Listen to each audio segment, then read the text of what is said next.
Hey everyone, it's James Lambert, the motivational coach and speaker.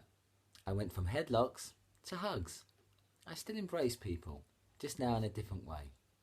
So in today's video, I really wanted to share a story with you and hope you find it quite illuminating and enlightening.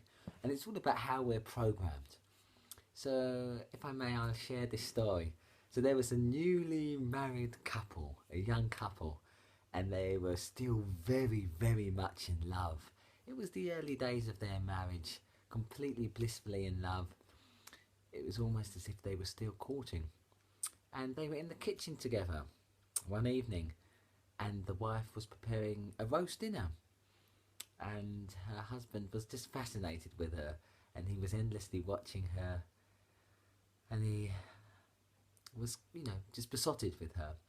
And as I say, she was cooking a roast dinner, and she went to the refrigerator, took out the meat, seasoned it with herbs, salt and pepper, and then took a knife and cut an inch from the left and an inch off the right, and then popped it in the oven. And the husband, who was watching this, said, no, I saw you. You got the meat from the fridge, and you added the salt and the pepper and the herbs, and I understand that. But you then took an inch off the left and an inch off the right. And it makes no sense to my way of thinking.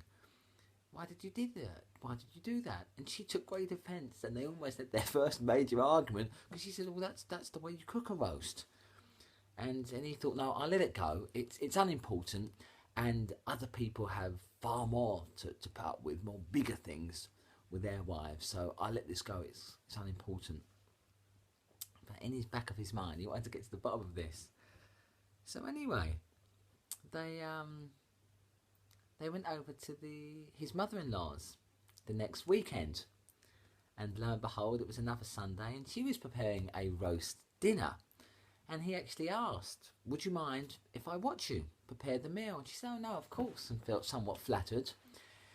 And she got the roast beef out of the refrigerator, out of the fridge, and she took it over to the worktop.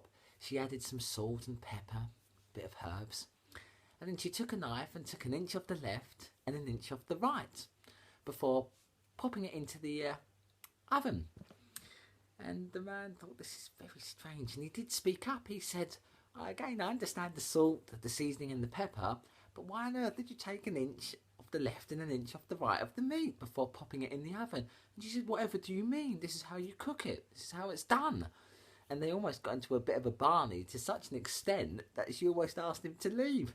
Anyway, he left it, he backed down, he thought, it's not worth it. In the back of his mind, he thought, I need to get to the bottom of this. Lo and behold, it was actually several months later that they were all going off to the grandma's house. And he thought, let me see what's going on now. Lo and behold, he actually asked this time, could she prepare a nice roast dinner for them? And she agreed quite happily. So there they all were on the Sunday. And again, he asked quite innocently, may I watch you prepare the roast dinner? She said, of course. So she got the meat out of the fridge. She took it over to the worktop. She added the salt and the pepper, a little bit of seasoning for flavour, and she popped it into the oven. And then the man couldn't help himself. He spoke up and said, hey, hang on a minute. You didn't take a knife and take an inch from the left and take an inch from the right. What was going on? And she said, oh, no, I stopped doing that a long time ago. And he thought, whatever for? And then she answered, well, I just went and bought a bigger dish. Now, I really want you to think about the areas where you are taking an inch off the left and an inch off the right still in your life. So think about it, it's like we're programmed, and some of they're laid down very early in our lives, and some of this programming can of course be very helpful, immensely helpful. Learning your ABCs, riding a bike, learning how to add up correctly, and so on and so on.